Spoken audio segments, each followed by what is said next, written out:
AllBall TV. They scared, but I'm not. They don't like comentario. Y suscribe.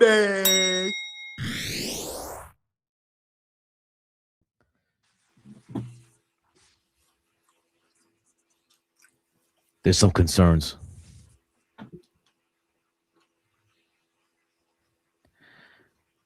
I heard that bitch ass motherfucker from Milwaukee on this Knicks bandwagon. I'm stuck here. I'm not fucking leaving. I'm not fucking leaving. This ain't weak Greek status over here, bitch.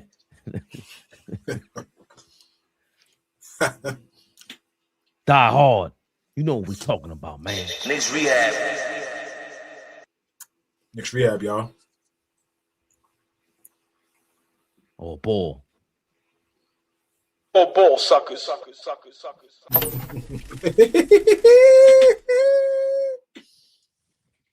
We live. Big Flea. Never the little one. Bickerstaff.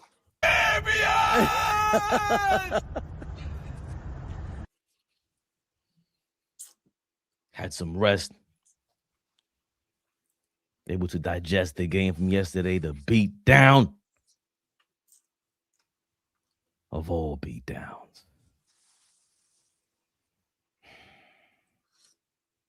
Peace, Rhonda. Peace, Rhonda.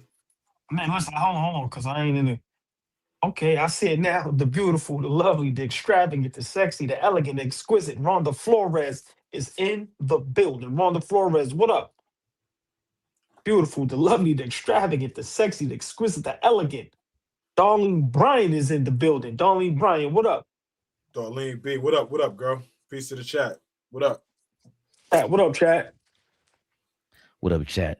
The whole chat, except for you Pistons fans. Hope them flames are burning hot in hell. Fuck you. Ain't changing my mood. Maybe they will. AllBall. Let's get right into it. Yeah, man, we ain't ducking no smoke. We ain't the roommates. We ain't hiding. We got something to say. Not never. I always show up to the press conference and answer the tough questions. So, man, it's all good. Well, someone did show up to a press conference last night. JB Bickerstaff, Detroit Pistons coach, described how they would D'ing up the Knicks, in particular the star. Just speak to the overall defensive performance that this team had, especially on limiting Jalen Brunson, a 4-20 shooter. Yeah, I mean, AT deserves a lot of credit. I thought he did an amazing job from the get of picking him up, dogging him, harassing him, wearing him down, and then doing all that without sending him to the free throw line, making him take tough shots over the top of us. Then Ron came in and did the same thing. And I think that's what, makes that 1-2 kind of punch so dangerous, is like if guys want to play extended minutes, we can throw fresh bodies at them that can continue to do the same thing. But, obviously he's the head of the snake for them, and to do a job like that on him set the tone. And then, everybody else contributed as well. Like that's what opened the game up for us was our defense, to offense, that second group we put out there with Wu involved in it. Also, and Danis, it changed the tempo of the game. So again, great job by our guys defensively. Hell of a bounce back for us, from last night to tonight. And that's who we've been consistently throughout the year. So again, Pistons basketball for 48 minutes. Hell of a bounce back. You slick motherfucker. Y'all weren't paying attention to no damn Wizards. AllBall. Brunson, he's our guy. But the Pistons, they said, watch this. You begin on them. What's up, man? In the words of the great Flea, JB Bickerstaff and the Pistons had a plan, right? My brother's big on having a plan and executing a plan.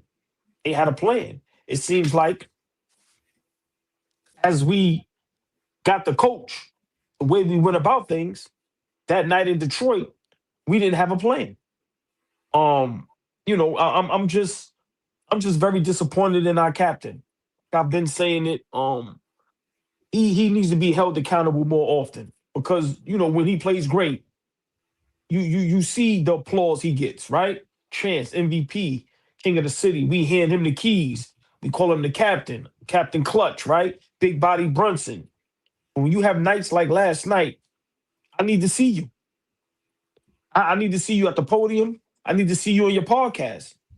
Everybody else is doing podcasts. These guys are so quick to run to the podcast and everything is fine and dandy and everything is fun and everything is this and that. Where you and your roommate at?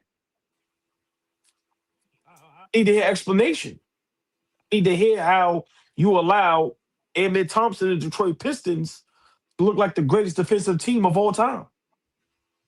I need to hear why you were struggling. I need to hear what was the game plan. Y'all knew Cat and OG wasn't going to be there. What was the plan?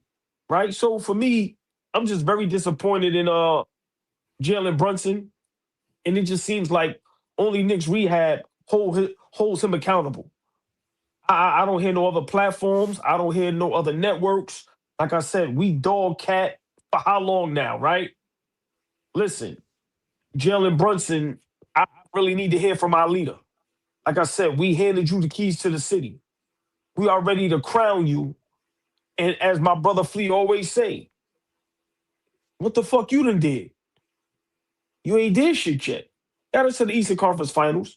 But to get embarrassed like that and to not see you, to not hear from you, whether it was an Instagram post, like I said, whether it was on your podcast, whether it was at the podium after the game.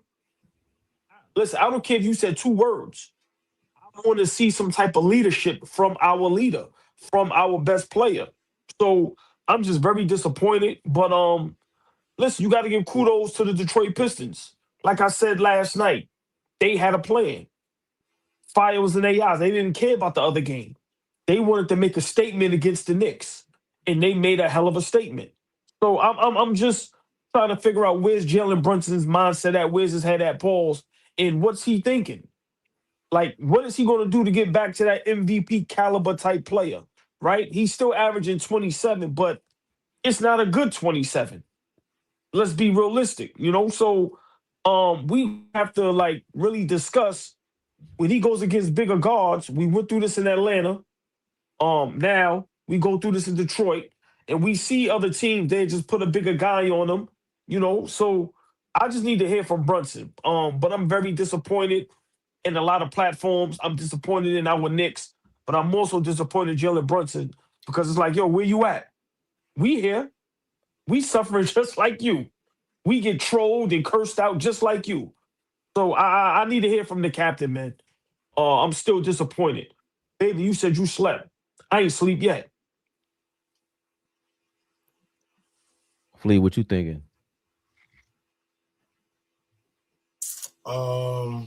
Yeah, I didn't think shooting 4 for 20 yesterday was going to help us win at all.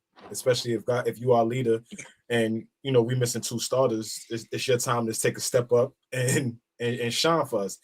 I mean, even if you go down fighting, right? At one point, like we said, me and Fabian alluded to it yesterday. He was running from the spot, right? And I'm talking about running from the spotlight, like not understanding that Amen Thompson really got him in shackles, and he's not, meeting that matchup. He looked lost last night, and I've never seen him like that, or I don't remember the last time I have seen him like that, where a defense really frustrated him. He had no counter for it.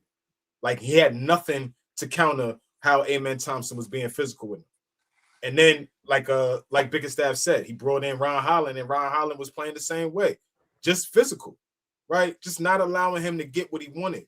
The refs let them play last night, right? That didn't help, right? They was fucking him up, and as they should. They're a physical ball team. They're the best defensive team in the league. So we should have expected that.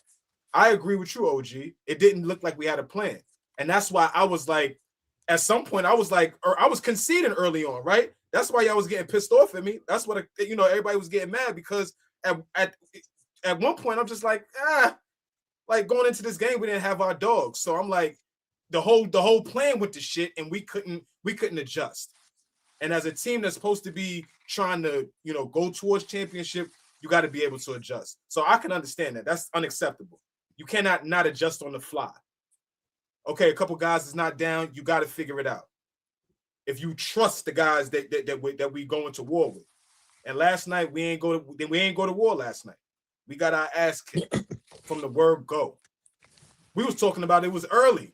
Remember early on in the first quarter? We was like, it's early. It's early. We'll see. And time you turned around, it was a 20-point game. Next time we turned around, we was almost down. At one point, we was down 40, right? 43. Down 40, right? So at the end of the day, yeah, very disappointed in the effort last night. Very disappointed in the effort last night. I've never seen anybody put Jalen Brunson in handcuffs like that. That was a hell of a performance by Asur Thompson. Hell of a performance. Like, you got to tip your hat to him. 4 for 20. When's the last time Brunson shot like that? And it wasn't just a bad night. Last night wasn't just a bad night. Last night was like, you're not getting anything that you want. You're not getting to your spots. You're not. So I thought it was a disappointing loss. I mean, we got to bounce back, right? What we gonna do? Like, we got games in front of us. So yeah, last night was tough, but I think right now the Knicks, that's a wake-up call. Okay, we was on an 8-game win streak, playing good basketball, trying to get the locker room back in order, get the chemistry back in order. 2 guys go down. We don't adjust right. We get punched in the mouth. Like, we get our ass kicked, not even punched in the mouth. Get our ass kicked. All right, you know what I'm saying? Not a little jab. Nah, we got our ass kicked, right? So tomorrow you got to come out and really kick Boston in the mouth. Like, it can't be a trying to get your mojo back or trying to figure out how to play. We need to be the aggressors against Boston. Last night we were not the aggressors. And it's a fact. Every time Detroit, I get it, right? That's their championship at this point. We knocked them out of the first round. Whether I'm being funny or not, we knocked them niggas out the first round. Every time they see us, it's etched on their calendar. So they're gonna get up for us. That's cool. Go win a fucking playoff series. The energy is still here. Win a playoff series. It's hard to beat a team 4 games out of 7. That shit ain't easy. So when we start doing that, I will humbly pay homage to the Detroit Pistons. As of right now, you beat us in February. Good job.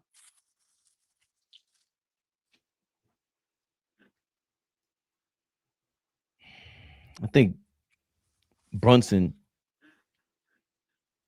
and his whole family should be at the dinner table concerned as hell. You can make the excuses about teammates and things of that nature, but for me, it's been a downward spiral of where you can. Oh boy, I'm sorry. This shit, please. It's insane. It's all good. It's Saturday. We understand how the behavior for Saturday. Niggas is getting mojito. Niggas get mojitos and all that. This shit. He got a live. He has a live. They got a mojito on live, man, in the crib. This is He got insane. a live. He got a live with this shit. I get my life together, man. It's ridiculous. I got to get my shit together. Last time he had a wine glass. You see how the wine glass just came in the screen? I'm about to start passing myself some just to make it look like just to make it look cool, right? This is crazy, man. Come on, man. Insane, man. Go ahead, man. What do you have to say? Well, we need a night of refreshments to get over the previous evening. And not that the Knicks need that. No, before you start, can you let us know? Can you let the people know what is the refreshment? What's that? That's making you refreshed. What's in that cup, man? What's in that cup, man? I'm drinking tea. You see that? I'm drinking tea. What's in that cup, man? There's a tequila mixture involved, and I'm not promoting any brands. Okay. But I can tell you it is from the agave fruit plant. Agave. Spell that. You know how to spell that? I am Latino, my brother. Did he say illegal? Oh boy, you warn us all the time about certain jokes. You're bugging right now. This is not the time. This is not the time. Yo, that's crazy. Yo, please, nuts. That You nigga's didn't even realize it crazy. was a Freudian slip. Right, yeah, it's all right. It'll be all right. Listen, man. It's a downward spiral with them since we got OG Anunoby. You wanted to act like Brunson was on LeBron's level, and I've never liked that. And hey mom, Hey, mom. we don't run from the fact that I won't run from the fact that we make fun of everybody. KD, Kyrie, James Harden, all you guys bounce around with these different superstars, all NBA players. Brunson is headed into that category. If you played with Luka, Julius Randle, who say what you want, he's an all NBA. Cat is now all NBA, another all NBA player. How many more superstars or stars do you need around you that work or don't work? And then you're trading all these players away because you're saying, yo, this is our guy. Well, even when you have a guy, you can't build around him incorrectly. And with Brunson, I also don't like the front running shit. Like it was cool when you won 5 games in a row to stand in the locker room next to the locker room with Cat. Like again, it doesn't seem like much, seems subtle, but like AllBall said, we want to hear from you. Because that roommate shit, maybe you weren't scheduled to do it yet. I don't know how that goes, but we know when you want to get a message, you get it out there. You be on other podcasts, and the only message that really matters anyway is on that court. And last year, game 2, we all went crazy. All of us were arguing about Brunson's play style and how he shouldn't have been trying to hog the ball. And yesterday, even if he wanted to hog the ball, he couldn't do nothing. And the Pistons have taken another step. Asor Thompson, again, we talk about Cade Cunningham and Jalen Duren maturing. Asor Thompson's maturing. He's not quite amen yet, and everybody's going to make that comparison, but it wouldn't shock me if he starts to be on that level, right? Because the kid is athletic. And when you can make a name for yourself by locking down a superstar, getting this kind of this highlight reel out there for everybody to see. Oh, shit. So Brunson, we're used to him seeing the defensive player of the year candidates or all defensive candidates, all defensive caliber players. He sees them and he goes, oh yeah, I'm about to go crazy. Right. And this season, it felt like Dyson Daniels or Asor Thompson, they're all starting to get to him. And I can't just blame the teammates anymore. Brunson at some point, I'm pretty sure they're sitting there going, yeah, this ain't no championship team, bro. Because you can't even fight. Even if you wanted to. That's why I'm saying with the playoffs, I understand what Flea is saying. It makes perfect sense. This ain't a real playoff atmosphere. The Garden is different in the playoffs. Every stadium is going to be different. And usually the competitors, they turn up. And yesterday was a playoff atmosphere. And I just felt like, yeah, we're down 2 players. But I just didn't see what the game plan was. That whole spray 3 shit and shooting more 3-pointers. That's a finesse style.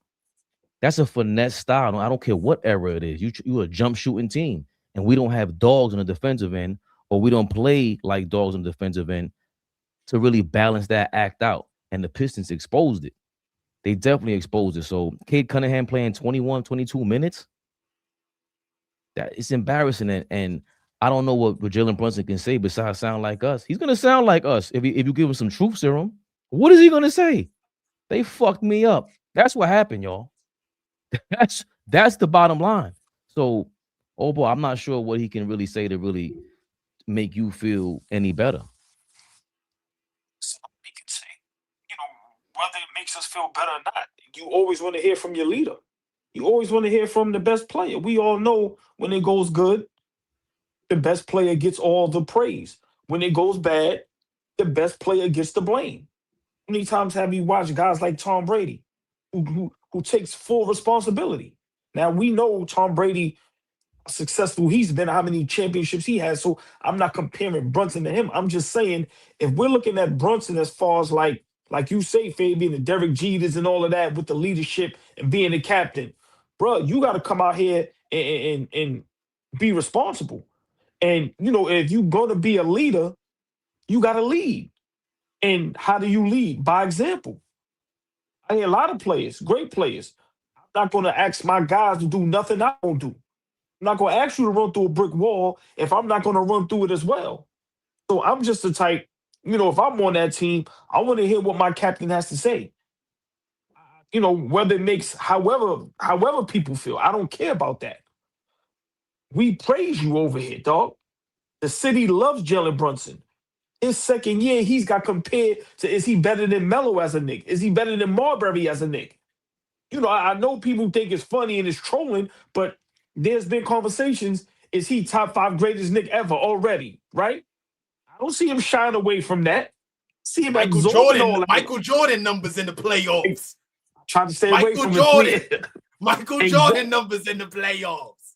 You get what I'm saying? So Flea, you're 100% correct. So for me, you can't get all that, and then what happened last night, that was like Mike Tyson punch out, where it like we got punched in the face, and it was like woo, woo, woo. Like, yo, you cannot be down 4-3. You said, wait, hold on, G. Remember you said we gotta settle in.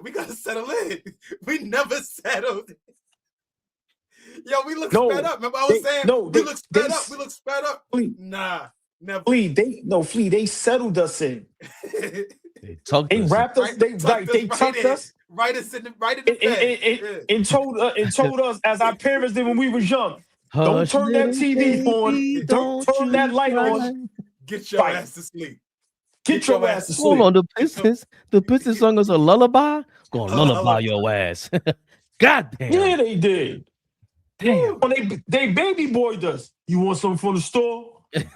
Oh man, that's a real ass kicking. You see your man was on the bench with his baby eating chips. Like, come on, dog. And he's a regular nigga. Javonte Green on the bench with Little Man. I love the look. I love it. Little Man get on the bench. I love it. But it's like that. No, right. Yeah, So we just here. Get this game over with, man. Right. So just my last point. I want the captain to come out, take responsibility, and help the fan base and his team know I let y'all down, and that can never happen again. I got to be better on my part. I don't care how great of a defender anybody is. I have to find a way. So he needs to say something. Like I said, he gets all the praise. When we lose, he has to get some form of blame. We're not going to keep sitting up here and not blame him for anything. No, you're the best player. Your responsibility. Wow. Man, beautiful, the lovely, the extravagant, the sexy, the exquisite. Mo is in the building. What up, Mo? What's good, Mo? Mo dollars. Speaking of which, Kevin Bean, thank you for your $5. Do you think we wanted them to show their hand and wait until the playoffs to show our real game plan? Yeah, Kevin Bean, respectfully, I got this one. Hold on. I got this one. Respectfully, bro, we don't have a plan right now. Respectfully, we don't have a plan right now. Not for that. Not yet. We don't have a plan yet. Hey, Flea, let me respond to that. 15 seconds. I'm at work today. Nothing but diehard Knicks fans in there, right? So that's all we do. We just talk about the game, right? Mm-hmm. I got to shout him out. My man Sean, good dude, man, right? And he's like us, just diehard Knicks fan. And he see my face, and I go, there was no time to panic, right? You know what he said? He said, yo, AllBall, listen, we did that shit on purpose. There's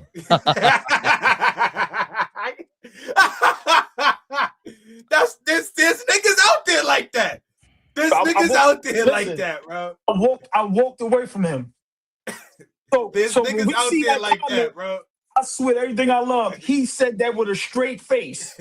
I walked away. Yo, there's niggas out here like that, bro. Oh, big shout out to Sean, man.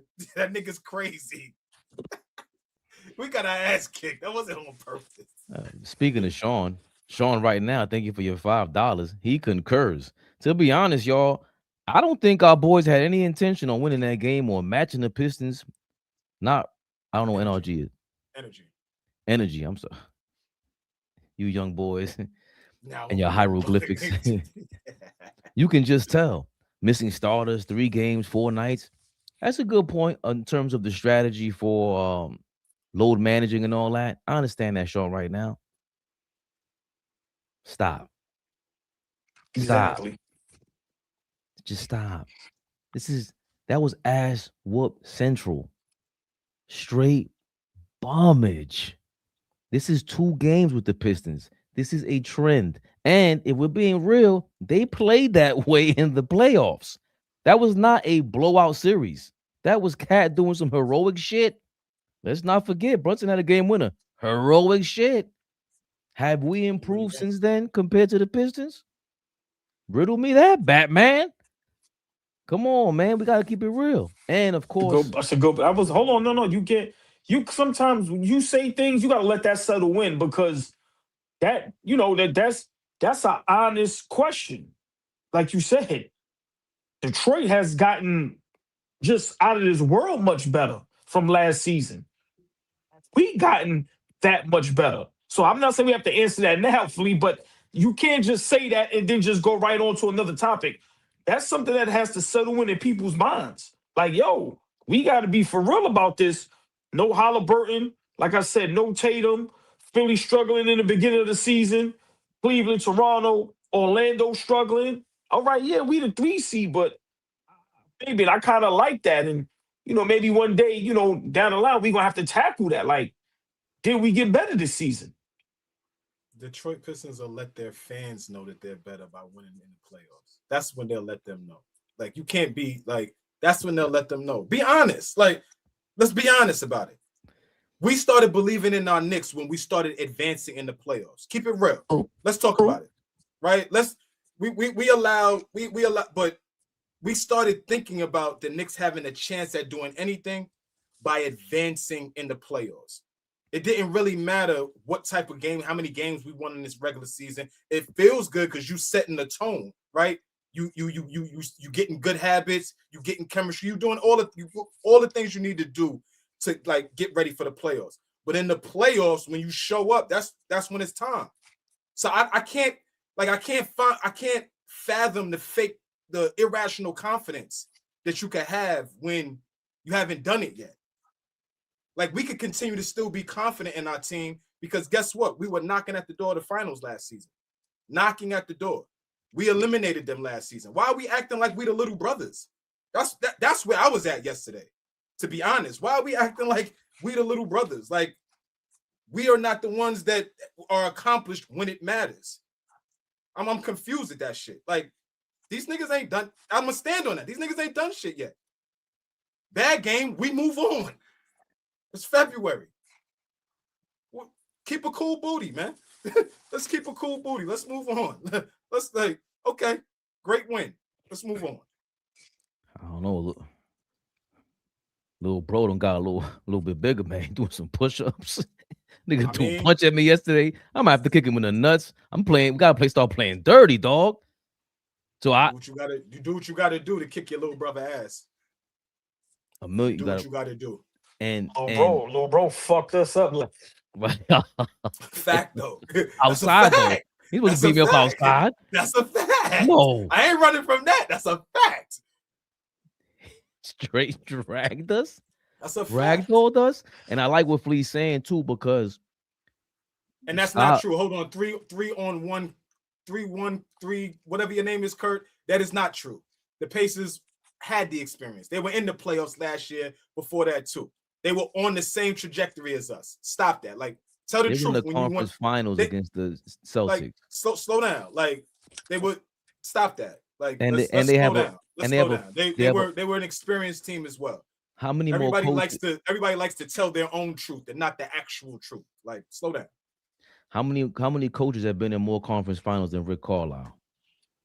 And that's going back to the point that you just said, Flea, because you're harping on it, and you bring in a lot of reality to people that the Pistons, of course, they're on a high right now. We're looking up right now because they're doing their thing. But who in the locker room, Duncan Robinson, can really talk about, hey guys, this is great and all. This ain't nothing. I've been to a couple finals. JB Bickerstaff can't tell them that. Who else in that locker room could really tell the Pistons? So the Knicks ain't really it. That ain't the chip. So I love what Flea's saying because, of course, we were disagreeing, but that is a real perspective. That is the famous not 1, not 2, not 3, not 4, and then you get humbled. So the early celebration. and let's highlight Heroic Ave too. And I think that's essentially what I want to say tonight as well. We lost to them, but we're not going to let that dictate how we go forward in our conversation going forward. Like, I'm going to stand on it. Fuck the Detroit Pistons, they fans, and whatever they got going on. This is Knicks Rehab. This is a Knicks space, and we're going to continue to do what we do with the Knicks. You're welcome to stay here, but if you can't understand what this space is, you know where the fucking door is. Go ahead, Ray. I humbly disagree.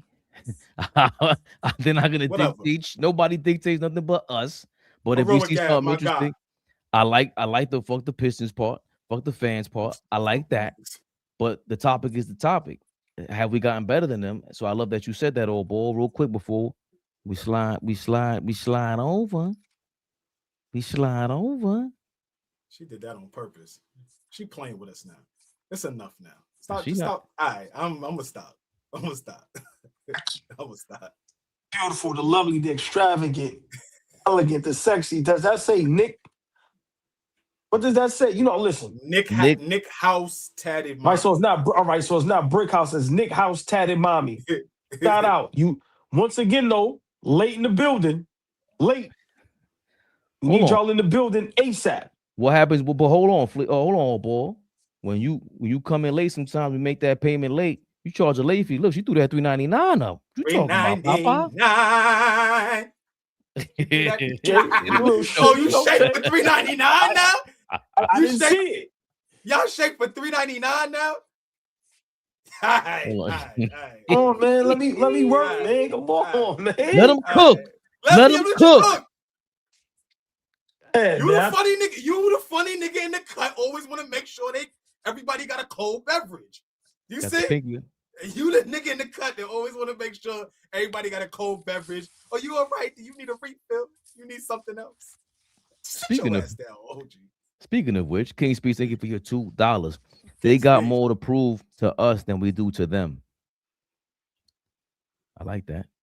APAP, thank you for your $5. It was a wartime this morning on SKF.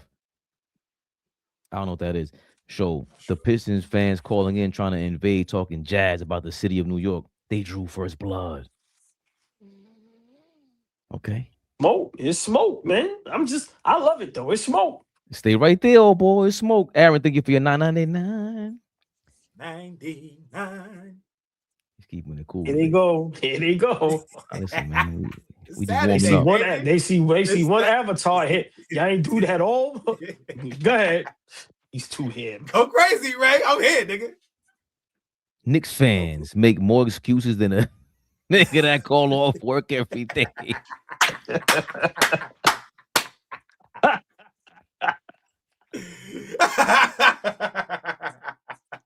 That's good, Aaron. I love it. That was good. And you said get him out of here and walk out the door.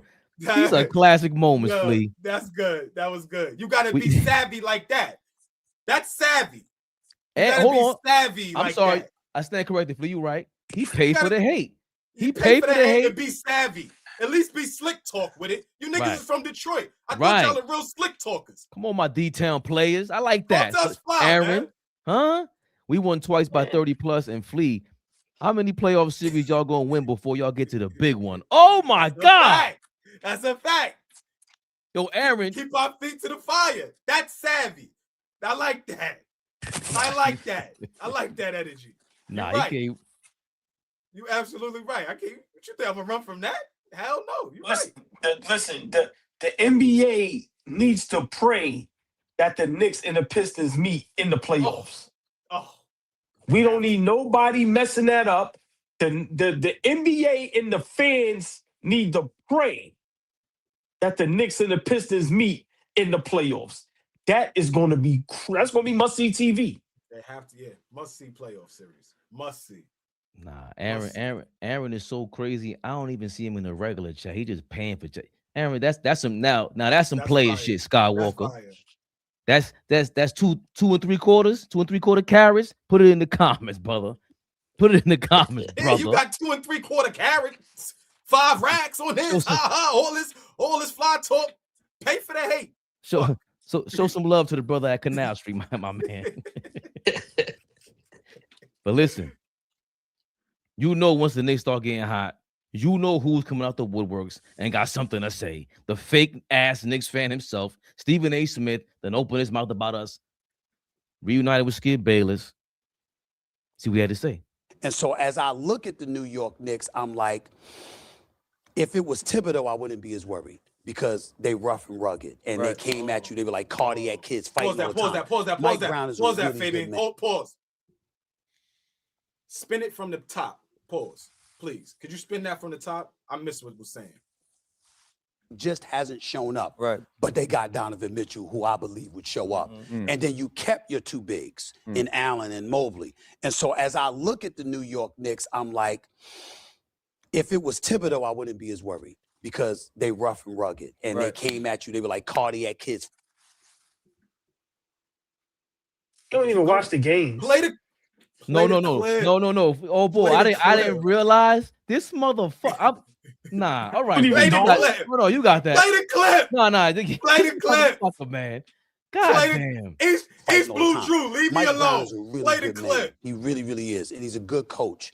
But I'm waiting to see, can he pull that extra oomph out of you? Yeah. That's going to make you that dog that you need to be when you got to go up against those Pistons.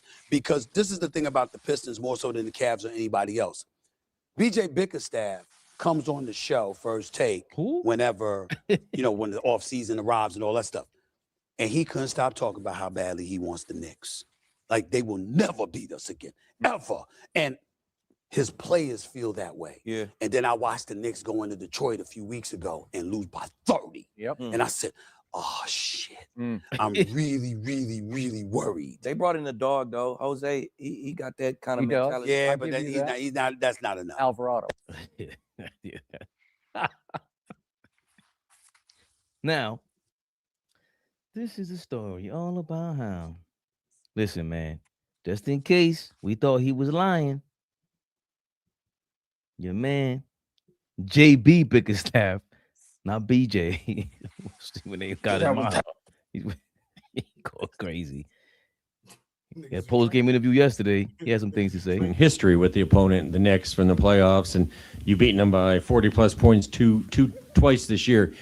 Do your guys see red when they see the Knicks now? Is there a certain thing that boils up in them when you see them? I mean, that playoff was, heavily contested, and I think it bred some of that, right? Like, I don't want to call it a rivalry yet, but it is intensified for us for sure. Again, both teams, I'm sure, would like to get a look at one another fully healthy and see what that looks like. But again, I give our guys a ton of credit just for the response, more so than anything. And the way that they came out today with the right mindset and understanding what was going to be in front of them. And, with Towns, without Towns, with Anunoby, without Anunoby, like that's a really good basketball team over there, well-coached basketball team over there, extremely dangerous. So for our guys to respond the way they did, that's what's most impressive to me. You guys have They're taking it personal, man. Playoff series, they ain't forget about it. AllBall, we've been talked about it. We said it yesterday. It looks like they're taking it personal. What your thoughts on Stephen A. Smith basically exposing, JB Bickerstaff came in here talking about we coming to stomp y'all out. This is why when you the big brother, you can never allow the little brother any type of anything over you. Anything. Because eventually, little brother is going to continue to try to.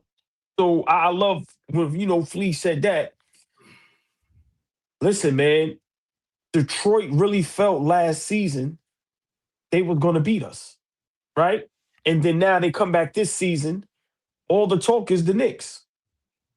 Ain't nobody even thinking about Detroit up until now. But beginning of the season, no Tatum, no Halliburton. Like I said, nobody knew what was going to go on with Embiid with his health.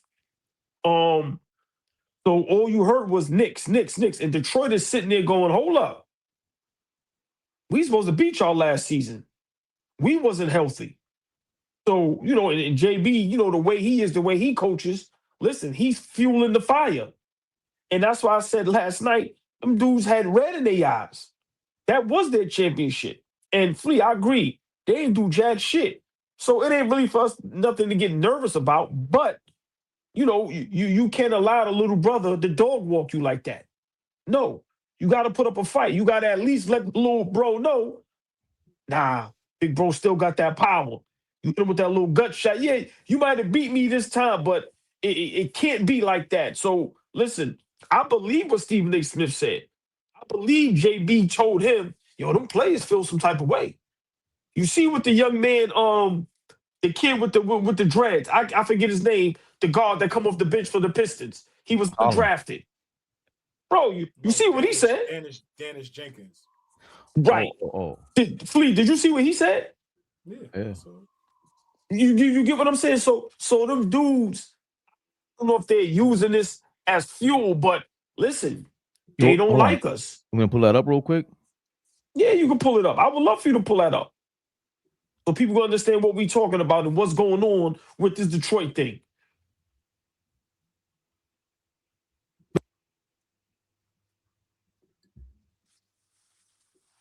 Very humble guy, but in college, man, like most of these dudes that got drafted, like what was the difference between me and them?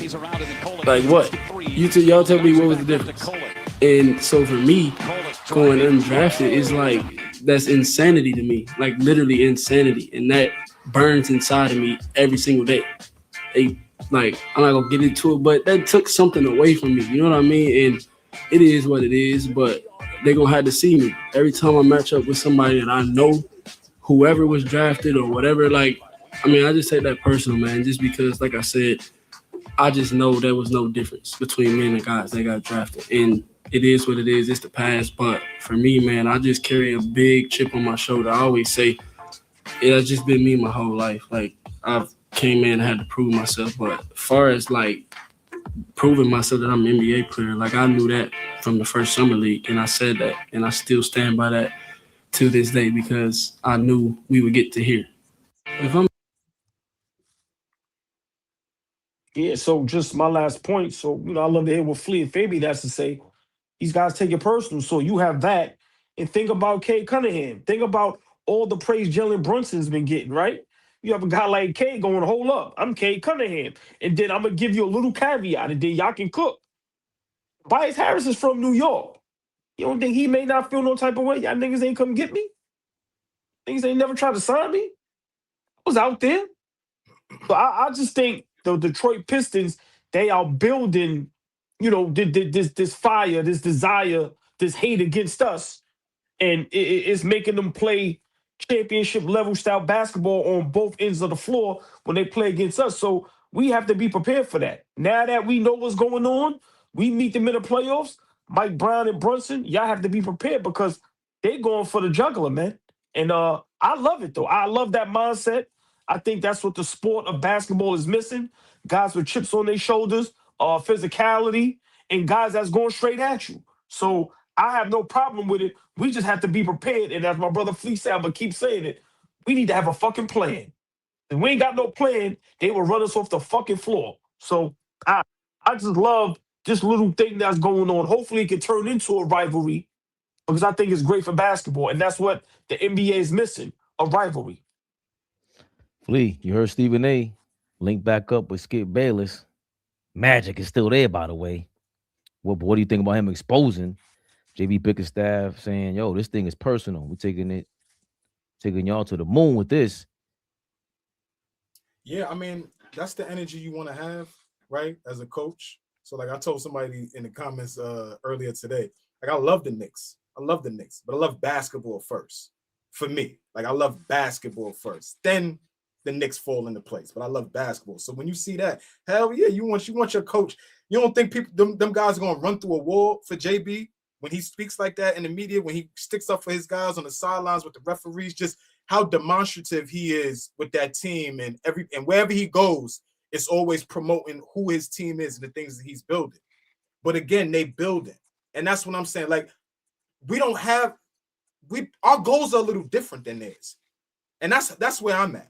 Our goal is championship. Your goal is going to the next step. You can't stay there. Hold on. Stay there. Just stay there. I know. Listen, just stay. I'm just asking one question. You can finish. You don't think their goal is championship? Right Just now? asking. Right Yes. now? Yes. Maybe. Every team, every good team should be striving to win a championship. But every realistic team should know that this thing don't work where you just jump in here and just and we just go to the mountaintop. It don't work like that. All right. Stay there, because we're gonna cook. So you don't think a championship this season isn't realistic for the Detroit Pistons, the style of basketball and the way they're playing right now? Me? No. And that's not hating on them. But no, I don't think so. Okay. I don't think so. What makes them better than any other team that had to go through the steps of becoming a championship level team? Help me understand, because I want to get schooled by this Pistons team that all of a sudden now is the juggernauts of the NBA. What makes them different than the OKC team that had to lose before they got where they were? What makes them different than the Boston teams that had to lose? The Miami Heat's, the teams what makes them different? Help me understand. Our goal is championship. Well, just real quick, I agree with you. I was just asking a question, but to play devil's advocate, Boston, no Tatum, Indiana, no Halliburton. I don't know if people believe in Philly. Like I said, the Paul George thing, Embiid really can't stay healthy. We all agree Cleveland and Orlando's kind of in that same mix where they didn't take that leap that everybody thought. So just playing devil's advocate, I think that's the reason that maybe they have championship aspirations, because they see how things are in the East. Giannis, Milwaukee, he probably won't play for the rest of the season. So it's about 3 to 5 teams that they don't have to worry about. And maybe they taking it so personal with us because we may be the only team that's standing in their way this season. I'm just playing devil's advocate, Flea, but I agree with you. I'm gonna be honest. I'm sorry to cut you off, Flea. This is what people don't understand. I don't have to agree with Flea, but Flea's been saying this shit since I known him. Every time we've been hyped off Brunson, consistent. Ever since we've been hyped off the Knicks, he said, I don't know what y'all are talking about. You have to win first round, second round. Show me the conference finals. We didn't make the conference finals year before. What makes you think we're going to the chip without going to the conference finals first? There are different series that take place, and the evidence is there. So people take it personally when it's about their team, when Flea was doing it with our team. The fuck are you people talking about? Y'all new to this. That's all. And that's where that comes from. So yeah, I could disagree with Flea and off with him. I believe I earned that right. Because we go and have to fight tooth and nail to make our points clear. And we ain't taking it personal. We know what this is about. So when Flea's explaining all of this, it goes back to the Knicks, who when Flea said, yo, we took a step back when you hire a coach. That's not a leap up. That's Mike Brown. None of us believe in him. Adding Cat, these components, Tom Thibodeau, that culture that was created, that foundation that was established, you just wiped it all away, going to restart and think you're going to go to the championship. Well, you got championship experience. Y'all in for a rude awakening. And lo and behold, we've been saying this shit all year long. It's the Flea parade been going on, the victory lap that he doesn't even want to take because it's our Knicks involved. So the Pistons of winning a championship, if y'all don't understand, I can spell it out for you. They might make the finals, but to beat them with a team, OKC or Denver, they've already been through this.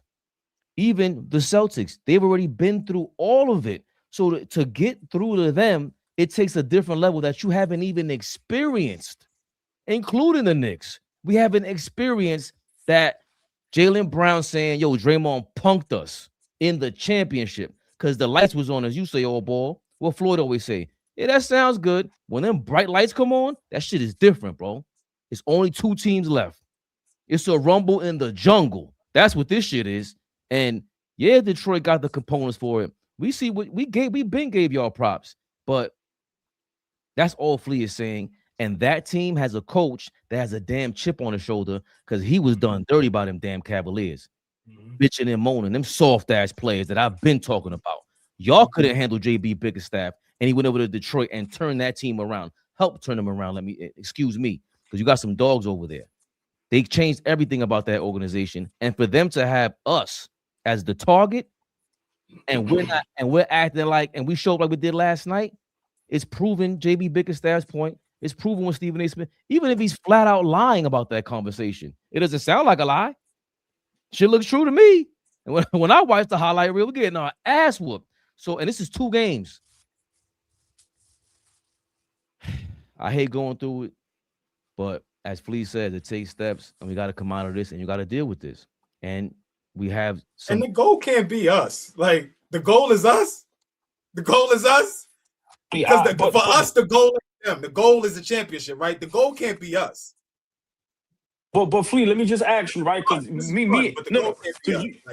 you was making a great point, and me and Fabian cut you off, but I think we cut you off for a good reason, because we was basically responding to what you said, which was great. But how do you feel like if you all right, Flea, put yourself in JB's shoes for 2 minutes, right? And you start off this season, and when you look at the East, no Giannis, no Tatum, no Halliburton. You look at Orlando and go, okay, there's something wrong over there. They ain't ready, right? You look at Cleveland. Okay, they underachieve every time they get in the playoffs. You look at Philly. Embiid.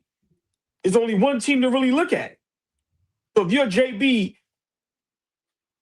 what are you telling your players to where they're responding to us like this and really not to nobody else? I mean, I ain't no NBA coach, so I ain't gonna act like it. But if I'm getting my guys ready, a young team, yeah, the Knicks should be on the chopping block, but so should everybody else. Everybody else, the same energy should be given to everybody else. Because if the goal is championship, we ain't the goal. You're gonna have to go through us, but you're gonna have to go through everybody else too. You're gonna have to be on that big stage. You're gonna have to be one of the last 4 teams standing. National stage, that's big. That's different. That's different. They ain't done it. They ain't done it. So that's what I'm saying. Like, why be nervous about a team that we've already beaten? They got better, sure. If the Knicks are thinking the way they're thinking, they feel like they've gotten better. We the fans, I'm not going to say that because I don't feel like that. But if you're a confident Knicks team, you should be going in there like, yo, we took care of business last year. If we got better, we should take care of business this year. We can't underestimate them. We can't treat them like they ain't shit. I'm not saying that, but we're not acting like that they are the goal. The goal is to get to the finals. Yeah. Before we get to the next topic, AllBall, this is why people love us. Because we talk crazy. When somebody makes a good point, I highlight it.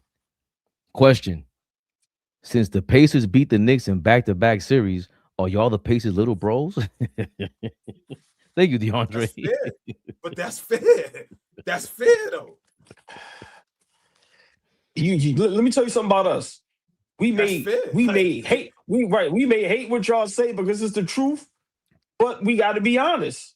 Word. At this point, we are the Pacers little bros. Yeah, I mean, listen, they stopped us from getting to the finals, and then the year before that, they stopped us from getting to the conference finals. And both seasons, we had home court advantage. So, to be technical, we are the Pacers. I'm not saying that shit again. Fuck out of here. You hate the Pacers. What? See, this is the weird contradiction. I'm only gonna shout him out because he a member. Big shout out to Ray Floyd. He a big Detroit Pistons fan, right?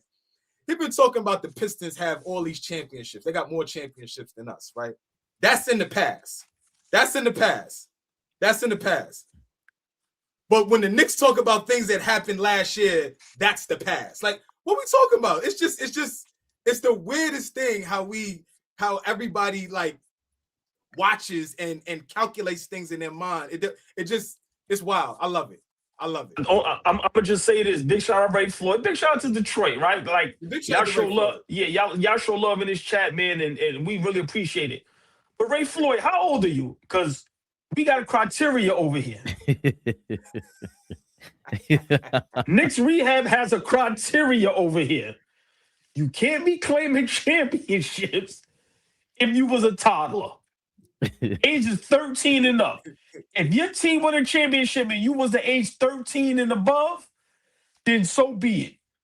But if you was a little kid, talk about my team got 3 championships. No. We need to start knowing you niggas' age, man. And we hope y'all tell the truth. Big shout out Ray Floyd. Listen, man, I ain't never been nobody little bro in my life. So fuck the Pacers. Great question, though. I loved it. Clearly, Only child over here. I smacked my older brother. Slapped the shit. Who? Clearly, my ego won't allow such things to be stated. Not happening. We got everybody in distress, man. Even the former Knicks. Damn it, J.R. Smith. What you got to say about the Knicks, man? And comes back. Like, how good are they? I think they're really good. I think it's a combination. Well, I mean, last year they obviously played well, but it was a combination of luck between guys getting hurt and whatnot. So to me, I don't know if they're that good right now. I don't know if they're that good right now to solidify them to coming out the East, because obviously Detroit has been playing amazing. Cade is probably in the best I've seen him be in his true form, as just a real combo guard. Are the Knicks as is? Are they good enough to beat Detroit? Yo, these chats, man. Yo, oh boy, you haven't seen your team win a chip ever. Well, we know that, but see, that's the thing. No, we know that. That's crazy. We know that though. Of course we know that. But he's asking. He's asking it for ID. He's asking for the ID, please. He said, "Guaranteed, you ain't see your team win ever." That's a fact. He know that. He know that. That fucking laugh, Fabian. Slow down, nigga. Slow down. When you get inflamed, listen. That fucking laugh. You gotta learn how to. You gotta rope a dope sometimes. You gotta rope a dope. Yeah. They coming on our head hole. Big shout out to whoever that was. Damn, I forget what his name was, but big shout out. Y'all got that right now. Like, it's okay. It's okay. But what Arnold Schwarzenegger said, I'll be back. I will have my vengeance, whether it's this life or the next. Next rehab, we will have our vengeance. My word. What we think about J.R. Smith, former Knick champion? He's been through the rigmaroles. He's seen it all. You know, he's a famous social media poster. Hopefully, so J.R. Smith been through it all. Winning golf tournaments now. The man's a mature J.R. Smith speaking like this. What you think about it? I mean, you gotta respect, his opinion. He played at the highest level, right? He played for the Knicks, but I get where he's going, but I'm always gonna, agree with my brother. Listen, we have to stand on, like Flea say, why does everybody else get to skip steps except us, right? Right now we the butt of the joke, but at the same time, let's talk basketball. And if history shows, why would Detroit take that leap from losing in the first round to getting to the final? So I think J.R. Smith right now is just drinking the Kool-Aid like everybody else.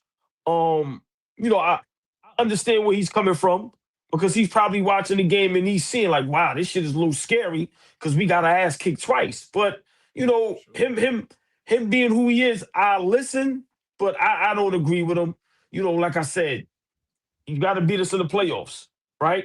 A guy struggles. We struggle against the Pistons regular season. But what happened last season? Boston blows us out. We beat them in the playoffs. So, right now, yeah, we are Detroit's little brothers in the regular season. But who's big bro in the playoffs? Which one would you rather be? Big bro in the regular season? Big bro in the playoffs. Right now, we hold that title. So until they knock us off, I think, a lot of these analysts, a lot of guys kicking us in our back, keep it to the regular season. Let's see them beat us in the playoffs first. So let's just talk about how they dog walk us in the regular season. Let's not talk about, them kicking our ass in the playoffs, because it hasn't happened yet, Ray Floyd. When's the last time they won a playoff series? Just curious. When's the last time you've seen that team out of the first round in advancing and going forward? When is the last time that happened? Fuck a championship. When's the last time they have advanced? I think somebody in the chat said 07 against the Magic. What were we doing back in 07? 08? Oh, 18 years. Hey, look, nigga went 06. I'm getting all kinds of different numbers. 18 years ago? At least at least 10 to 15 years ago. So I was okay. I was making babies. Exactly. I was in my prime. I was in my prime, baby. Obama just got elected. Like, it was a different world. Fuck are we talking? Like, that's what I'm saying. Like, our goals are different. We're trying to get to the finals. These niggas is trying to win 4 out of 7. Like, keep a cool booty. But before Fabian go, I also think these platforms is just, they know talking about us and dogging us is that's where the views is at, right? They know the hate for the Knicks. They know the hate for the Knicks fan base. So it's easy. We lose to Detroit twice, and it's just all of a sudden, yeah, the Knicks is this, the Knicks is that, and it's like, okay, but when is somebody going to come up there and tell the truth? Yeah, I know New York beat them in the playoffs. So until they beat them, let's keep these talks regular season. You heard the man. You heard the man. We got a plan, though. Huh? Switching things up. I gotta go to Detroit. I gotta go to Detroit to see if these niggas is as confident as they are. I want to see if they're really confident in real life. Like, are they really this confident in real life? I gotta see it for my own eyes. I have to. Now on Later Gators, player. This can't be real. This can't be real. This can't be. This can't be. Well, these niggas can't be real. Not in real like life. Not in real life. Like in real life. Not in real life. Not in real life. See what's real life. We gotta react to it. Ball suckers. Where's your Hey, drinking? You can't do that. You drinking? AT got him on lockdown. He can't do no Euros tonight, nigga. He's strapping everybody. That nigga also strapping everybody. Brunson, you get it. Fabian, you too, nigga. Get locked up. Nigga said, you get strapped up. You get strapped. Come on, man. Strapping everybody up, man. Speaking of strapping up, the Dallas Mavericks reportedly did not consult with Rich Paul before trading Anthony Davis to the Wizards. I just had to point that out. Before playing his next video. Y'all do without Wilt with that one. Hard left. Hard left. Fabian. Leave it up to Fabian, right, OG? Leave it up to that nigga. Well, yeah, because, the Mavericks obviously been through a lot. The whole Luka Doncic trade and Nico Harrison, they're getting all this, the Flambolaya, AD getting traded. Then we seen this video. I don't know homeboy's name, but hopefully they don't flag us for this. But he speaks to the Dallas Mavericks' new movement, and the trade ain't being so bad after all. Somehow, the Mavericks won the Luka trade. I'm on record. Getting Cooper. After he gave the Mavs and F earlier. It's to no credit to Nico Harrison. It was lightning strike luck, but they never would have got that pick. They would have been in the playoffs with Luka. To get Cooper, Flagg, the basketball gods definitely look down on him. I would rather have Cooper than Luka. Wait a second. Okay. Are you being serious? Yeah. Like, you think that they're in a better spot as a franchise right now? Not immediately, because they were a title contender right then. But if you're making me zoom out and say, who do I want on my team for the next 10 years? If I had the option right now to trade Luka Doncic for Cooper Flagg, if I'm a team that's not ready to win right now, there is no question that I'd rather have a Cooper. No question. And honest to God, some of those teams that even need to win right now, I wouldn't take Cooper as my 1A guy. But Cooper is a winning player in a way that Luka's not. This is going to go all over social, and I'm not saying that Luka is not unbelievable. He is. Hey, y'all better clip this the way you did my James Harden thing. But the two-way stuff that you get from Cooper Flagg, the between-the-line stuff, the intangible stuff, there is winning all over this guy. Now, it's going to take a while to come to fruition in Dallas, but that was not part of Nico's plan. He gets no credit for it, but Brad Tangent here. I think that the Mavericks actually came out winners of the Luka trade. I really do. Watch out now. Shout out to the Beatnuts, man. Oh, boy. Cooper Flagg, rather have him right now than Luka going forward. Dumbest shit I ever. shit I ever heard. And the sad part is, don't knock on Cooper, but it just goes to show you when they want you to be. I said this. They want you to be something. You're gonna pay them guys in the media to make it happen. I just heard. I forgot what player it was. Where they rave about Cooper, they said Cooper has. I got this clip. They said Cooper Flagg has. I'm gonna tell you who it was. What's the platform with your mans in them on there? Raymond Felton in them. The Baja to the Baja. I forgot who said it. And the guy, the guy that kind of it looked like it's his platform that he mediates it a lot. He kind of like tried to check him, but they said I forgot who it was. They said Cooper Flagg had an opportunity to be the greatest white player of all time, over Bird and everybody, right? And then now you have this guy come out and say this. Did y'all see what Mashburn said about Cooper Flagg? No. You heard that, right, Flea? Yeah. He said if Cooper Flagg came out in this draft coming up, he would probably be the 5th best player. My point is this. The Dallas Mavericks made a big mistake, and they're now trying to fix it. Y'all traded an all-NBA player, an MVP caliber player that's like that year in and year out. He went from the conference finals to the NBA finals. When is Cooper Flagg going to do that? Dallas Mavericks made a mistake. That plain and simple. Cooper Flagg is not better than Luka. Yeah, I can care less about both of them. But you're not going to sit here and tell me you'd rather have Cooper Flagg than Luka Doncic. I'm sorry. I'm not agreeing with that. So for me, I'm going to just keep it short and simple. It just goes to show you the Cooper Flagg train and the NBA is trying to like promote this kid out of this world. And what I don't understand is the Dallas Mavericks in playoff contention right now? Or even play in contention? I don't give a fuck what he averaging. Are they winning basketball games? I mean, wasn't Luka first 5 years all NBA first team? Cooper Flagg gonna be all NBA first team this year? Nah. Lord Jaws. I don't like defending players that that's not, but come on, man. Listen, media, they love Cooper, man, and the kid is a great player, but they going overboard with this kid, and it's sad because he don't deserve that. Because what happens if he have a 10-year career and he has no championships, he has no MVPs, then what? Now he's going to get flamed and trolled, and they doing it wrong. But like I said, when they want you to be something, when you got that train behind you, this is what they do. But that shit was stupid.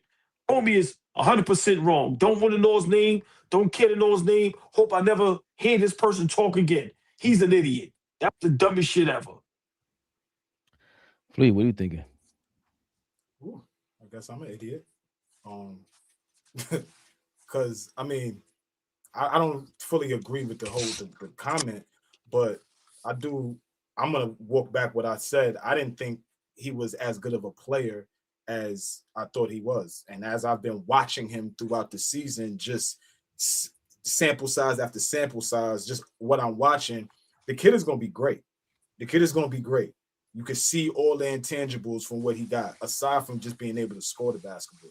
So, I mean, Luka was a motherfucker when he walked through the door. Rookie year, he was phenomenal, and then on, right? He's just been phenomenal. So I'm not about to say he's better than Luka, but if he's 19 years old, he already plays both sides of the basketball. I don't see anything in terms of what he's gonna have to worry about in terms of staying in shape. He looks like he's a hard worker. So when you talk about Luka, some of the things that I just said about Cooper, Luka doesn't have. You worry about him working on his body and staying in shape. You worry about him being able to play on both sides of playing defense. Like, those are actual concerns for a guy who is an elite top 5, top 3 player in the league. You still have those same concerns about him in today. Flagg is all he's gonna do is just get better and better.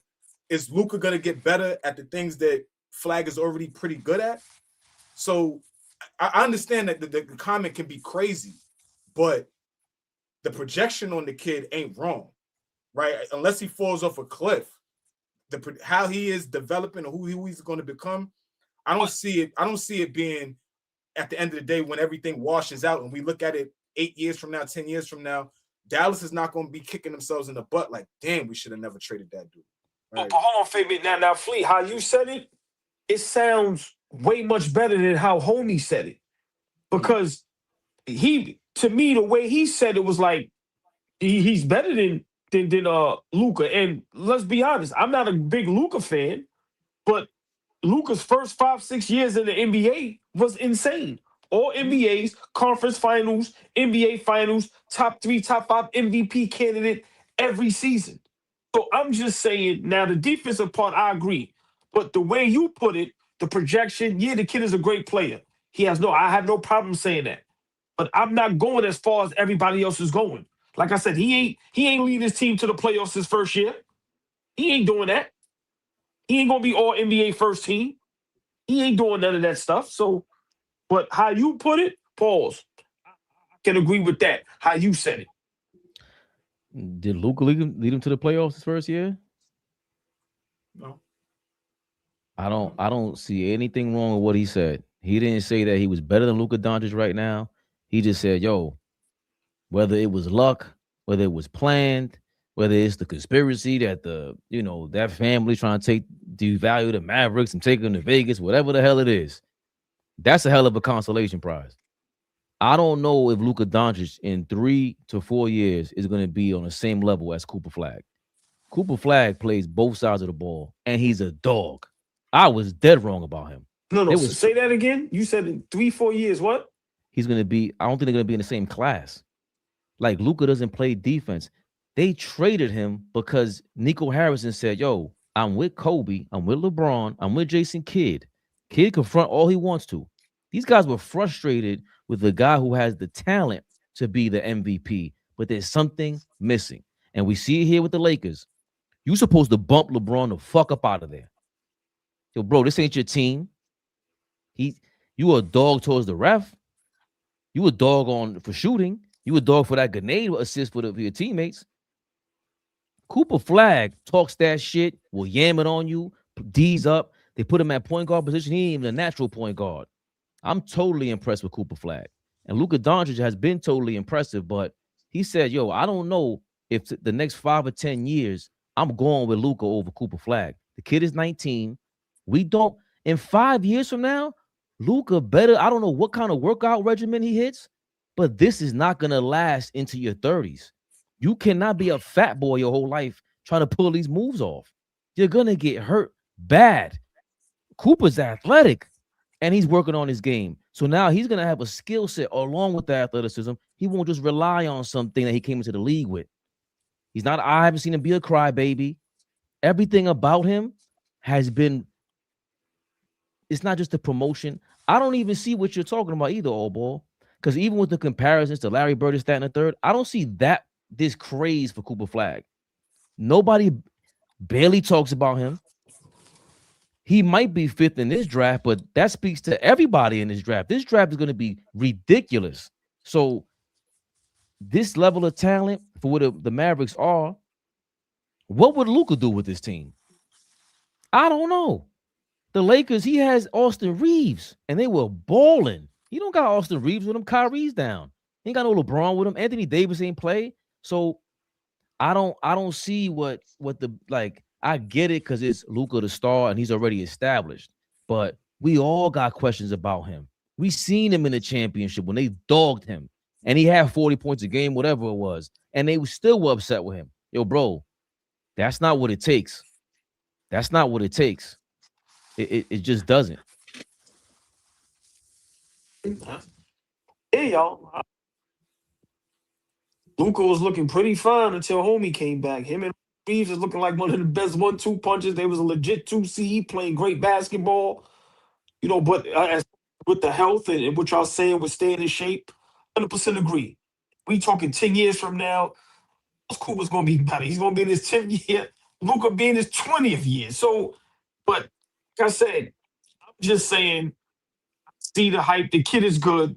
No, but hold on. But it's not just 10 years from now. It's You said 3 years. You said 3 years from now, it ain't gonna even be. You They won't be in saying the same class. He's gonna be an all-around better player. I'm saying he's taking him for the next 10 years. They'd rather deal with this. There is no dealing with Cooper Flagg for the next 10 years. There is, we're working with this player for the next 10 years. We're developing a great for the next 10 years. Luka sounds like a fucking headache. OG, let me ask you a question. Let me be accurate in what I'm saying. 1, 2, 3, 4, 5, 6, 7. Luka did 7 years in Dallas. After 7 years in Dallas, you think they're gonna be thirsty to trade Cooper Flagg by year 7? I doubt it. Okay. Doubt it. But I also just few seconds. I also think trip to the NBA Finals, trip to Dallas the conference finals, they all was NBA right there. player, all NBA player all this time, and they hosed him. I'm just asking, do you think that could potentially happen to Cooper as well? Right. No. I agree. Like I said, because Cooper seems like a great young man, and the problems that Luka would give you, Cooper ain't gonna give you as far as staying in shape. I agree with that with both of you. I'm not here to argue that, but let's be realistic. Dallas was right there knocking on the door, and they took a chance on the move that I was 100% wrong. I thought the AD thing would work, and look where they at now. So let's be realistic. As much as we want to say about them getting rid of Luka, Dallas fucked that whole situation up. They was knocking on the door, maybe a piece or two away, and they jumped the gun, and now look at them now. A whole rebuild. So I get what y'all saying with Cooper. Kid is a great player. I think he has a lot of promise. But I'm just saying, in Luka's first 7 years, like you said, Flea, they didn't skip the steps. They made the proper steps, and then the next step should have been championship. And they got rid of him for whatever reason. We heard all the rumors, but when you look at it now, it looks crazier. Luka or the Dallas Mavericks. Cooper saved them. If it was luck, if it was planned, that getting Cooper Flagg saved them. Flea. That's how I look at it. Because if you don't get Cooper Flagg, this looks crazy. Oh yeah, this looks crazy for sure. And he doesn't turn out to be the all-time great. Fuck it, he got to be an all-time great at this point because you've given up an all-time great, right? Like Luka's going to be one of the best players ever. Obviously, I just think they got tired of his approach.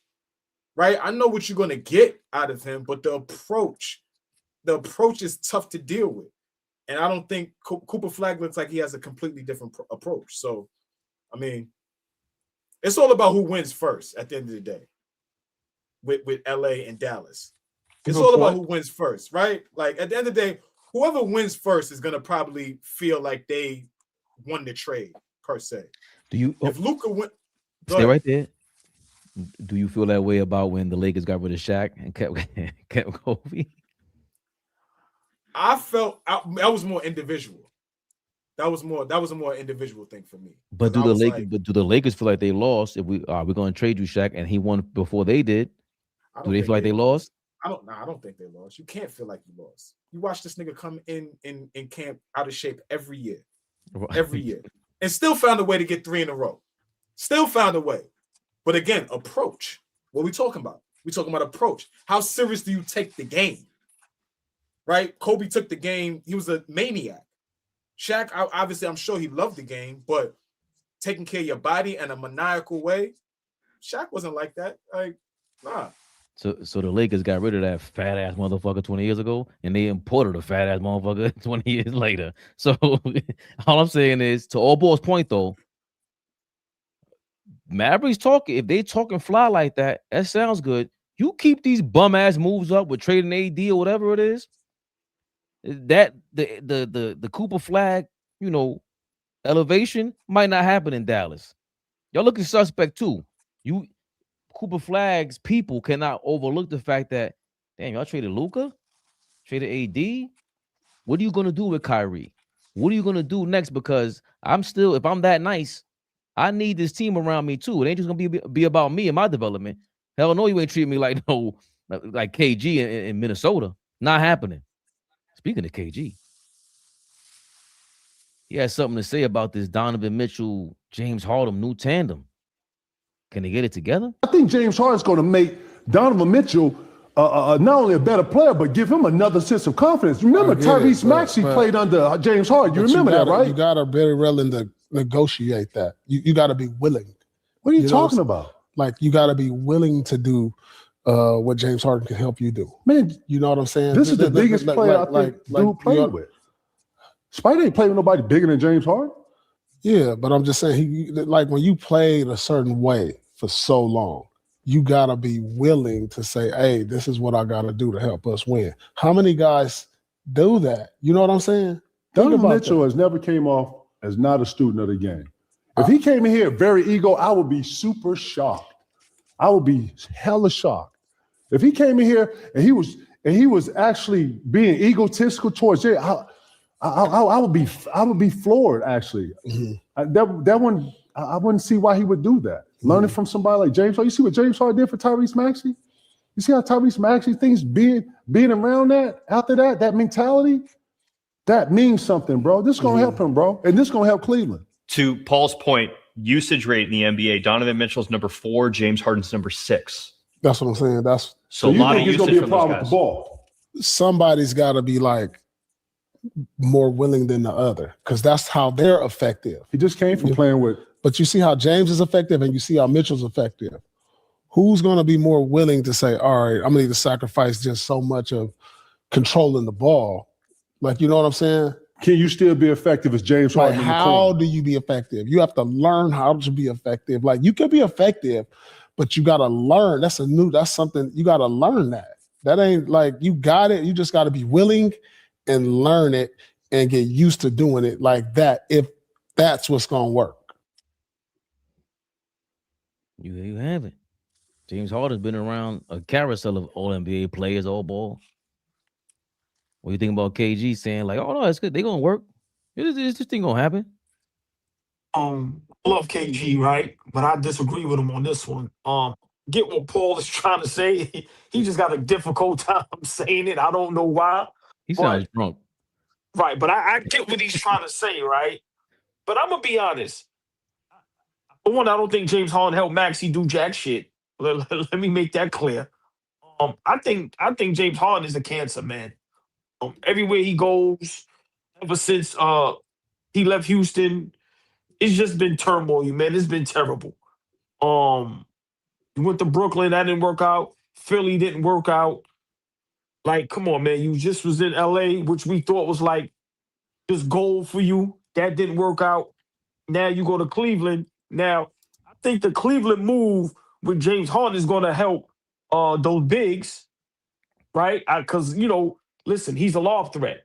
Like, that's what he does. So James Harden can pass the hell out that ball, and he's definitely a threat offensively. So I think the bigs is going to help out a lot. But what Paul Pierce is saying, that's what I've been saying. A lot of these older guys, they don't want to give up the reins, right? So is James Harden willing to sacrifice 5 to 6 more field goals for Donovan Mitchell? I don't know. James Harden may still think, I'm the lead dog. I'm the guy. And I think that's what's going on in LA. That's what's going on in a lot of these spots where you have these older, great athletes like Kevin Durant with the Sengun. I think these guys still think they are who they are 10, 15 years ago. And they can't keep that shit up for a whole season. Then when you get in the playoffs. So for me, I'm really looking at this Cleveland thing. I want to see how it works in the playoffs. I don't care about the regular season. They're going to win a lot of games. They're going to look real good in the regular season. I want to see how Donovan Mitchell and James Harden clicks in the playoffs. But the thing I like with this move is I just think he's going to get the bigs involved as far as James Harden. But with him and Mitchell, it's almost like they're the same player. One is just way more athletic. I really want to see how this is going to work when you really don't have a point guard to get these guys the ball when they both can get a bucket on their own. I really want to see how this is going to work in the playoffs. Lee, what you thinking? I think James Harden is kind of, for this team, maybe what the doctor ordered, just in terms of how he play makes. Like I disagree with OG a little bit in the fact that James Harden is more of a facilitator. Yes, he can go get you a bucket. We've seen James Harden for 7 years out here in Houston just rain terror on the league and just go get a bucket. But we also seen James Harden lead the league in assists, right? We also seen him be a table setter. You talked about how much, he's going to get the bigs involved. I think he, helped elevate Zubac while in the years that he was with Zubac. I feel like Joel Embiid won an MVP next to James Harden, right? So, like, I know you can bring a guy in, and when the playoffs come, he does, kind of shrink, right, in the biggest moments. But, you find yourself in a playoff series where James Harden wins you a game or two. And maybe that's the mindset of the Cavs right now. They know their guy is Donovan Mitchell. They know Spider is the guy, and they know they got to do everything they can to keep him in Cleveland. Because if he walks, they traded for him. But if he walks, right, who's going to sign up to go play in Cleveland? When Mobley's deal is up, how are you going to keep him there? They already talking about moving one of those guys, Mobley or Allen. So I just think the Harden move is really like a win now move, obviously, right? He's an older guy. I just think it's you got to be willing, right? You got to be willing to make the sacrifice, right? I go all the way back. I don't go all the way back, but I consider myself a historian of the game. You go back to Clyde and Earl of Pearl, right? When them guys got put together, they thought that if you go back to the news articles and the things that was said about them, it was like, yo, that's not going to work. It's just not going to work. Them guys wind up winning the championship, right? So all I'm saying is that may not be the case, but they were willing to sacrifice some things to play next to each other. The list goes on. We can name a ton of players that had to make sacrifices, but I just think the style of play, because you said it, OG, those two guys are very similar, right? Similar in style, similar in game. I just brought up Frazier and Monroe because before they got together, their games was similar in style, right? That's a good point. So that's a good point. So I just for those two guys, for this shit to work, I think those two, one of them, if not both of them, have to willingly got to say, yo, Harden, I'm at the last leg, right? How much more time do I have in the league? And Spider, the only way I can legitimize who I am as a player in this league is play at the highest stage and play for a championship. Let's do this. Let's do this for each other. So I think it could work. Just real quick, baby, I just think this thing is either going to be really good or really bad. I don't think it's no middle. I can see that. I can see that for sure. I think James Harden earned his reputation everywhere that he went. The Houston debacle, when they came back down with whatever amount of points, and he was on the bench, and they beat the Clippers, I think it was, or Golden. I forgot who they beat. And the only time he really looked good, he did defer with the Nets. They looked amazing. Like before he got hurt and Kyrie got hurt, they looked crazy. And when he got hurt, it put a hole in their chances, and then Kyrie got hurt and everything fell apart. But Kyrie was here and he won a chip already. Kevin Durant came here, won a chip already. Harden was the one missing the chip. To your point, Flea, Frazier already won the ring before Earl Pearl Monroe. So these guys already, it's harder for Harden, to AllBall's point, to go fall in line with who am I falling in line with? You ain't no champions either.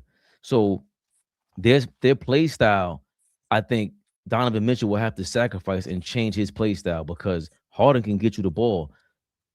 Luka Doncic is often compared to James Harden because the grenade bombs and the holding on to the rock, and that's going to be harder to play with if you're Donovan Mitchell when you're not a catch and shoot guy. He needs a rhythm. Donovan Mitchell, he'll give you 50, but it's all in a rhythm of holding on to the rock. He's going to have to change his play style because Harden can get everybody involved, but in a real playground basketball kind of way.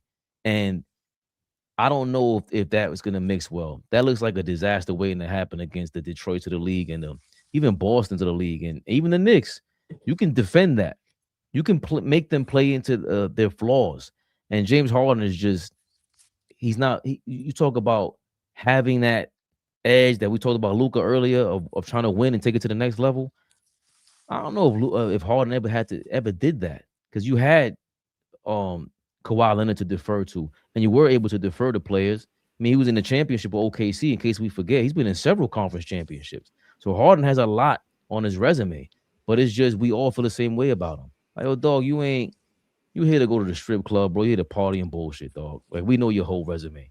Like, we just do. And some people love the lifestyle. He embodied the last 15 years of NBA players where we were like, come on, bro. The whole league changed. The rules for people like you just blatantly traveling, and you still couldn't win. When they changed the rules for Mike, he won. Changed the rules for Steph, he won. These guys won. And Harden just, regardless of what the circumstances were, he never won. And it was a lot of it had to do with him at his feet, at his hands. He didn't pull through. And, Cleveland, I think, tried to dump the Garland deal because him and Donovan Mitchell didn't mix. So you brought in another ball-dominant guard who can score, and he can play more games than Garland, but I don't see he don't play defense either. That's tough. That's going to be embarrassing.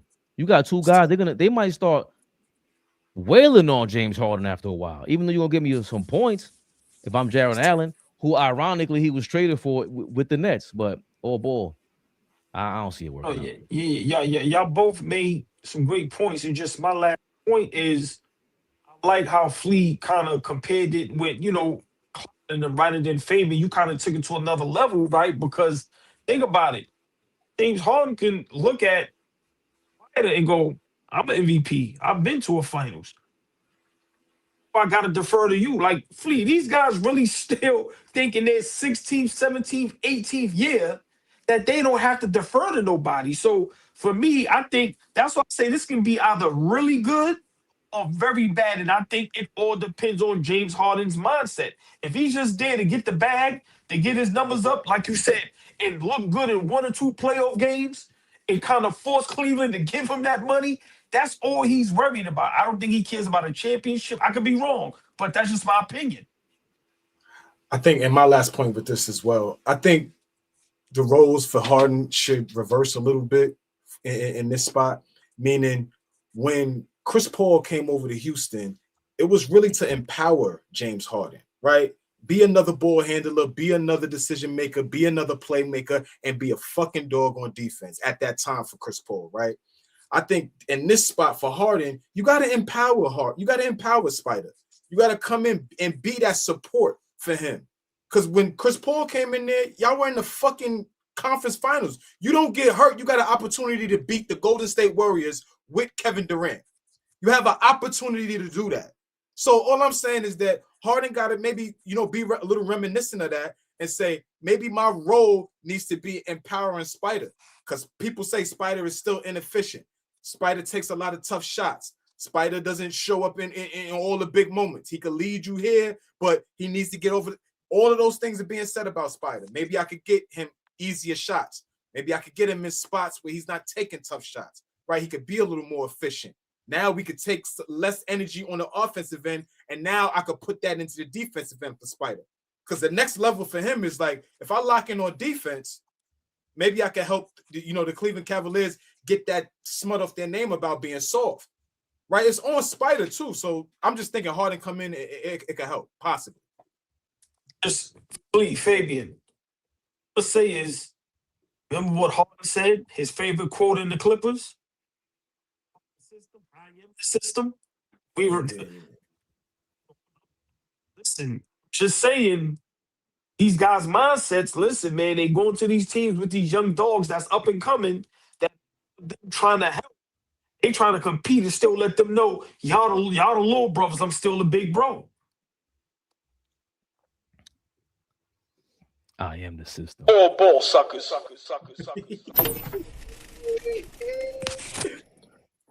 They're gonna be looking at Donovan Mitchell like, Make it, Shaw. Appreciate everybody.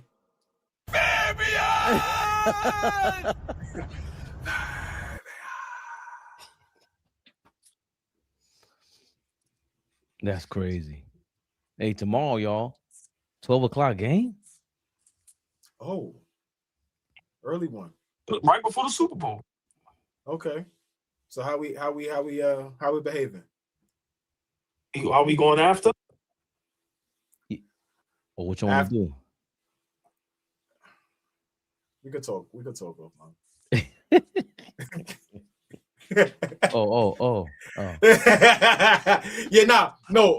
In all seriousness, though, I would much rather like go during the game, because then I got to make a move. So I would second that. But this guy he's doing the baby. Yeah, because look at his backgrounds. I went an hour and a half and they say shit about his back. What I said, get us out of here. You know? Get us out of here. Get us out. I ain't say shit about it, right? I left him alone. All night, right? You could have been anywhere else. Well, okay, are we doing tomorrow at 12 o'clock? That was the question. I'll let y'all know with a group text. Get us out of here. I like your background. I like your behavior. You could have been anywhere else.